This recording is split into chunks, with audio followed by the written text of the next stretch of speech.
Delicious! Hello again in the Kitchen Brothers channel. Here's another quick and tasty for you all.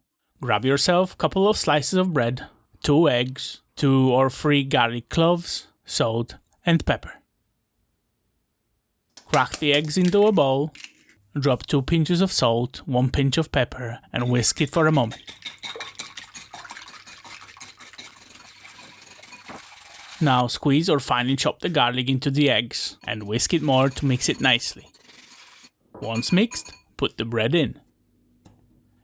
Leave it sitting in the egg. While waiting, heat up the pan with your favorite fat. It can be oil, lard or butter. Once the pan is hot, lower the heat to a very low and put your bread on.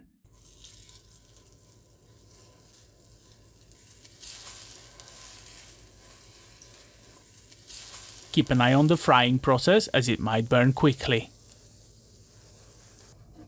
Once it looks brown underneath, flip the bread around and give it a little more time. Delicious! Again, thank you all for joining us. If you enjoyed this video, be sure to comment, subscribe and give us a thumbs up. Stay tuned for more videos. Happy cooking!